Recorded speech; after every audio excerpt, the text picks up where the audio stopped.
That's it. What's your next one, Jordan? Spiderman!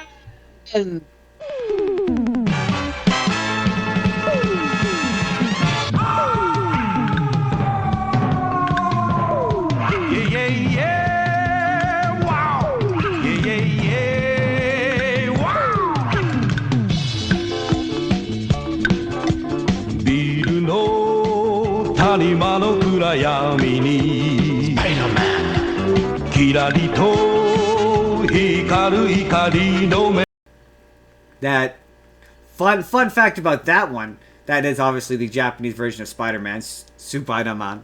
Which is funny, they actually do say Spiderman. I was not expecting Spiderman. I've always known the show to be Spiderman. But a lot of the shit you know from modern Power Rangers and Super Sentai, the notion of the he summons a big robot and the big robot fights a big giant monster, that comes from Spider-Man.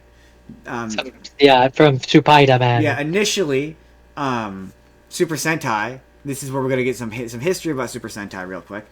But initially, Super Sentai wasn't about fighting aliens or superpowers or summoning like your costume, and no, they very much put the costumes on, and it was more of a spy show, like more akin to like you've seen it, you know that Avengers movie with Sean Connery, Yeah. like that was the concept, and they signed a licensing deal with Marvel to get Spider-Man, and Marvel took a big huge leap on it, and yeah, the summoning giant monster robot to fight the giant monster thing comes from this. Leopard in Leopardon. Leopardon, yeah.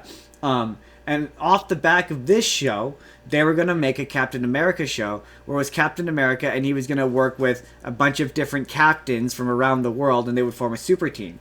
But Marvel backed out at the last minute and made another Captain America show in the 1970s or whatever with a different company. And so that show became the very first Super Sentai show.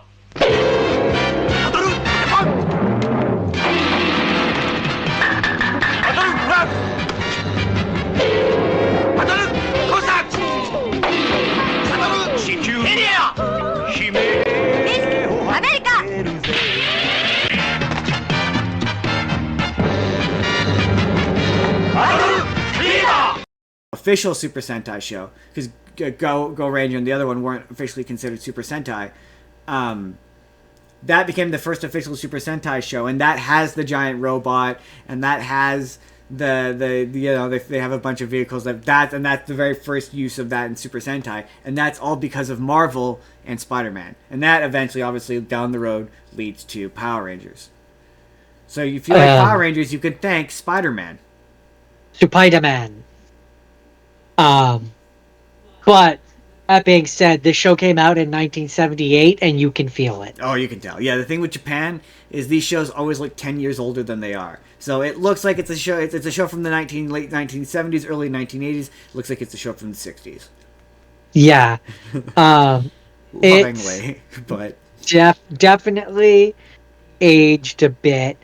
I had a kind of ironically, considering how much I love Spider-Man, I kind of had a hard time getting into this one. It just was a little dry for me. Yeah, because a lot of it is probably them standing around talking as regular people. Spider-Man shows up for exactly 5 minutes at the end and does a punch, and it's not terribly interesting looking. It's like I said, it's aged.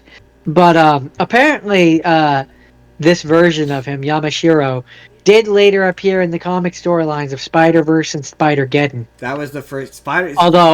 Although from what I read, that was kind of not okay because Toei hadn't given permission for them to use them. Now, Marvel, for a great many years, was deeply ashamed of this, and that was the first time they acknowledged that version of Spider-Man as existing.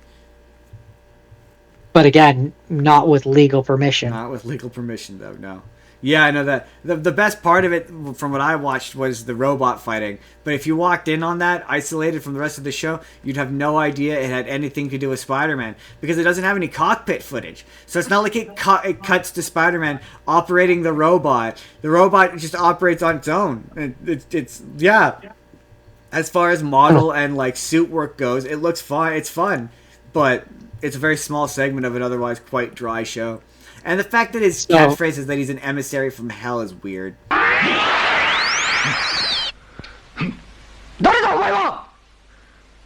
地獄からの使者スパイダーマン。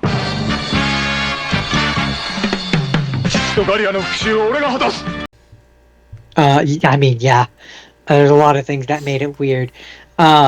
So fun fact: because Spider-Man is a Marvel property, Toei was not allowed to rerun the series or use publicity stills of Spider-Man from the show without paying licensing fees to Marvel. Original characters and other elements exclusive to Toei's television series, such as the villains and giant robot Leopardon, were exempt from these licensing issues, as they were creations of Toei.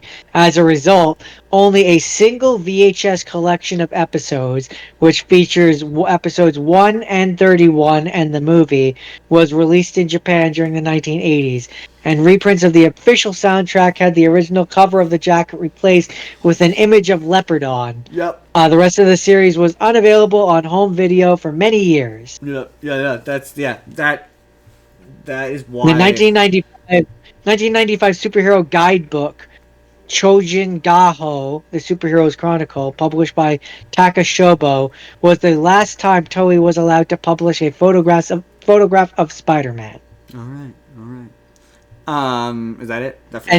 Anytime since then, anytime they've talked about Toei's Spider-Man since, they have not used Spider-Man on any of this stuff. Apparently, in 2004, Toei was renegotiating with Marvel for the rights to do DVDs, the series on DVD. Yep, Shout Factory eventually put them out on DVD. The Region 2 DVD box set was released on December 9th, 2005, and has all 41 episodes. Mm-hmm. Anyway. Interesting. Is that it for Spider-Man Journal? Yes. Yes, it is. Okay. Although apparently, sorry, real quick. You remember in the Spider-Man the animated series, the gigantic robot Spider-Man? Yes, that is a reference to Leopardon, yes. That is supposed to be a reference to Leopardon. Yeah. Hey everybody, it's NCard Justin here again, asking you, have you heard of Japanese Spider-Man? Were you aware of his weird connection to the Power Rangers? Let me know down in the comments down below. And if you would like to see the full episode that this video is from, you can click the video on the left, and that's going to take you to the full Tokusatsu podcast we did where we talked about Super Sentai, Kamen Rider, and all that wild stuff. Or you click the box on the right, and that's going to take you to a random video that YouTube thinks you're going to enjoy. Otherwise, hit subscribe if you haven't already, leave us a like if you could, and we will see you all in the next video. Have a good day, everybody.